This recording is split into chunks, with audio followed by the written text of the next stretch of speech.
Hello everyone. Today we are going to do the poem on his blindness written by John Milton, one of the greatest poets for ever lived. This particular poem that we have here is a very short one. It's a sonnet.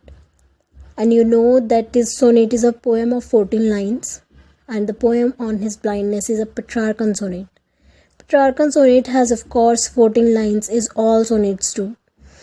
And structurally it is divided into an octave and an octet of 8 lines followed by a sestet of 6 lines, and usually in a Petrarchan sonnet some kind of an issues is discussed or maybe a problem is presented in the octave and in the sestet. A solution, some kind of a resolution for the problem is found. So this poem on his blindness to follow the same pattern. It also has a rhyme scheme ABBA, ABBA, and the sestet is CDE, CDE. So let's begin the topic. On his blindness. John Milton ने इस poem को लिखा था और उन्होंने अपने blind होने के बाद इस पोएम को लिखा था. When I consider कि जब मैं विचार करता हूँ how my lights is spend कि कैसे मेरी आँखों की रोशनी चली गई एर हाफ माई डेज मेरी आधी उम्र होने से पहले ही in this dark world and wide. अगर किसी की आँखों की रोशनी चली जाती है आधी उम्र होने से पहले ही तो उसके लिए ये संसार बहुत ही डार्क एंड वाइड यानी बहुत ही काला अंधेरा और वाइड मतलब बहुत बड़ा सा लगने लगता है. That one talent which is death to hide. और वो एक टैलेंट यानी राइटिंग का टैलेंट जो जॉन मिल्टन में था which is death to hide. वो छुपाना मौत है, मतलब वो टैलेंट को छुपाना मौत के बराबर है. Okay next. Through my soul हालांकि मेरी आत्मा more bent to serve therewith my maker अभी भी मेरे मेकर को सर्व करने की तरफ झुकी हुई है. यहाँ पे माई मेकर का मतलब है गॉड. मेरे ब्लाइंड होने के बावजूद भी मेरी आत्मा मेरी बॉडी गॉड की सेवा करना चाहती है. And present my true account और मैं अपने कर्मों का ट्रू अकाउंट अपने मेकर के सामने प्रेजेंट करना चाहता हूँ. लेस्ट ही रिटर्निंग चाइल्ड ताकि मेरे मेकर मेरे लॉर्ड मुझे डांटे नहीं. यहाँ चाइल्ड का मतलब है डांटना या फटकार लगाना.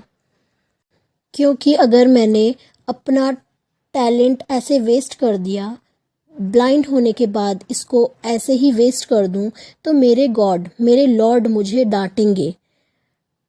इसलिए मैं अपना ट्रू अकाउंट अपने लॉर्ड के सामने प्रेजेंट करना चाहता हूँ. Doth God exact labour light denied I fondly ask. इसमें जॉन मिल्टन ने एक क्वेश्चन पूछा है कि ईश्वर क्या उनसे भी काम कराना चाहते हैं जो नेत्रहीन हैं यानी जो ब्लाइंड हैं. But patience to prevent that murmur soon replies. Patient का मतलब है रोकना, मर्मर का मतलब है बड़बड़ाना. पेशेंस मतलब सब्र उस बड़बड़ाने को रोकता है कि पेशेंस उस बड़बड़ाने को रोकता है जो उसके मन में जो थॉट्स आ रहे थे, जो थॉट्स चल रहे थे कि क्या गॉड मुझसे भी लेबर कराना चाहते हैं, मैं तो ब्लाइंड हूँ. तो पेशेंस उस बड़बड़ाने को रोकता है और रिप्लाई करता है God doth not need either man's work और हिज ओन गिफ्ट्स. कि गॉड को किसी की मेहनत की किसी के काम की ज़रूरत नहीं है या गॉड को कोई गिफ्ट्स नहीं चाहिए. Who best bear his mild yoke they serve him best. खुदा के द्वारा दिया गया कोई काम जब इंसान सब्र के साथ करता है बिना कंप्लेंट्स के करता है उसको पूरा करता है या उसको अच्छे से हैंडल करता है वही इंसान खुदा को सबसे अच्छी तरह से सर्व करता है. ये बात गॉड खुद कह रहे हैं कि जब भी तुम्हारी ज़िंदगी में कोई भी परेशानी आए तो उसको तुम सब्र के साथ सहन करो, उसकी कंप्लेंट्स मत करो. और अगर तुम्हारे ऊपर बर्डन भी आ जाए तब भी तुम काम करते रहो और तुम गॉड को अपना बेस्ट से बेस्ट सर्व करो. His state is kingly. उसका राज्य बहुत बड़ा है. मतलब गॉड का राज्य बहुत बड़ा है. Thousands at his binding speed. और हज़ारों लोग गॉड के ऑर्डर से काम करते हैं और स्पीड से काम करते हैं. And poster land and ocean without rest.